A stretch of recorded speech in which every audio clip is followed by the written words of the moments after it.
इस संसार में जो कुछ भी घटित होता है वो कभी संयोग नहीं होता। हर जन्म, हर रिश्ता, हर सुख और हर पीड़ा सब कुछ कर्मों का ही परिणाम होता है। और जब किसी घर में एक बेटी का जन्म होता है तो ये केवल एक नई जिंदगी का आगमन नहीं होता। ये उस घर के लिए एक ऐसा आशीर्वाद होता है जो अनेक जन्मों के संचित पुण्यों के बाद प्राप्त होता है।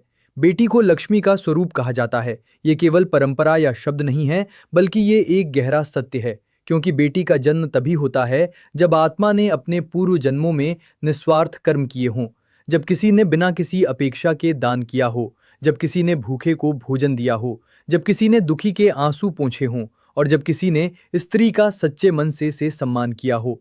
तब उस आत्मा के जीवन में एक ऐसा पुण्य संचित होता है जो उसे एक बेटी के रूप में आशीर्वाद देता है। बेटी केवल एक बालिका नहीं होती, वो अपने साथ प्रेम लेकर आती है, वो करुणा लेकर आती है, वो उस कोमलता को जन्म देती है जो कठोर से कठोर हृदय को भी बदल देती है।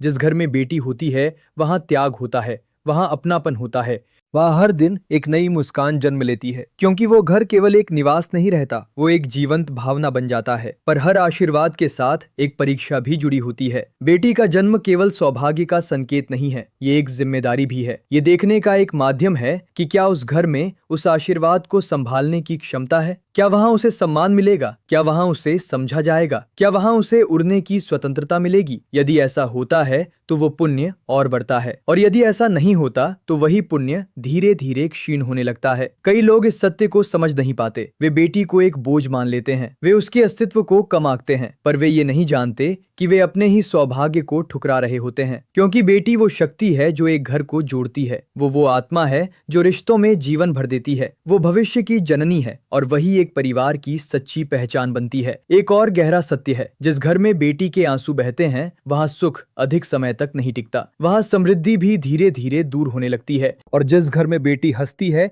जहां उसका सम्मान होता है, वहां शांति रहती है, वहां उन्नति होती है, वहां हर दिशा में सकारात्मक ऊर्जा प्रवाहित होती है। हर बेटी किसी पिछले जन्म के पुण्य का जीवित प्रमाण होती है। वो उस तपस्या का फल होती है जो आत्मा ने समय के साथ अर्जित की होती है। और जो लोग इस सत्य को समझते हैं वे अपने जीवन को भी एक नई दिशा देते हैं।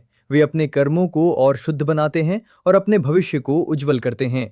इसलिए जब भी किसी घर में बेटी का जन्म होता है तो उसे केवल एक सामान्य घटना के रूप में नहीं देखना चाहिए, उसे एक वरदान के रूप में स्वीकार करना चाहिए।